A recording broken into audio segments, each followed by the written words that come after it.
Peter Garnry with Saxo Bank, head of their equity strategy from Copenhagen this morning. Peter, you've got a single terse line where you are underweight the United States of America. Are you underweight political gridlock?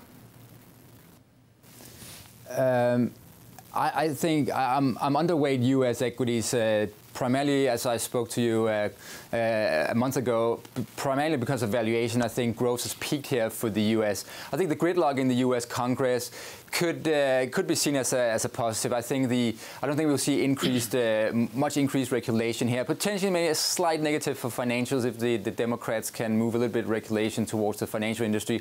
Otherwise, I think Trump's 2 years have been 2 years with very little regulation. I think that has been a pro-business environment.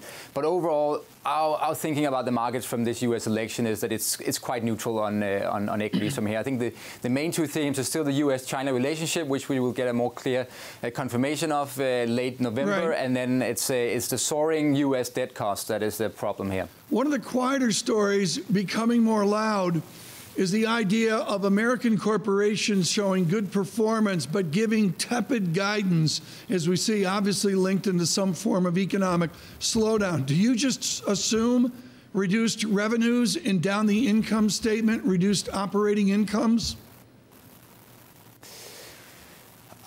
I see headwinds for corporate profitability from here on. We have a lot of industries that are very globalized with global supply chains. I think it's most evident right now in the car industry. You had earnings out from BMW saying that tariffs and the trade war to the US-China is putting a pressure on margins, and also with the electrification of cars.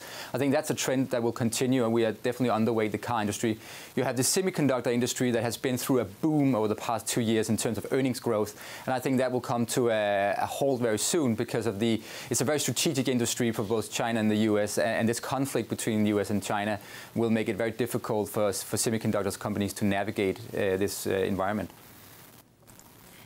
Peter, what does this all mean for yield? So I know you're saying it's pretty much neutral. I guess a lot of it, or a lot of this outcome, was actually priced in the markets. But the results also dim a chance for any major fiscal initiative that might have triggered yield gains. Is that right?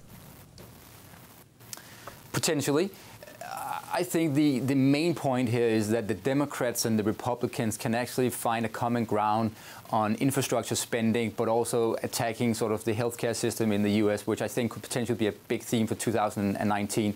But then also it's interesting to see the Democrats have definitely moved towards the Republican viewpoint, or the Trump viewpoint, that China is sort of the adversary for the U.S. to, in terms of being the dominant power in the 21st century. And I think that will not change after this midterm election, and that means that there will be a constant friction between the U.S. and China, and the deficit will continue to widen in the U.S. You know from the Congressional Budget Office that their projections are quite dire.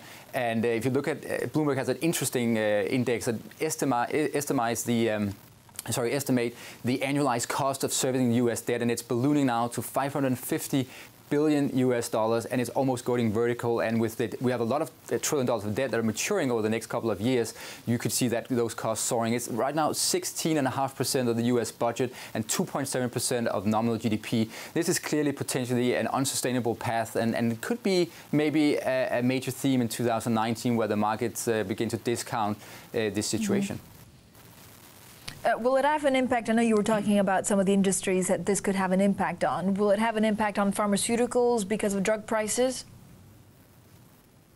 I think the biggest impact in the pharmaceutical is sort of in the middleman layer, so to speak, because let's say you have a reform of the reimbursement system, then potentially you don't see a big effect on the pharmaceutical companies per se, unless they change the competitive framework for how you set drug prices. I'm more concerned about the health insurers. I think those could be the real casualties in a healthcare reform.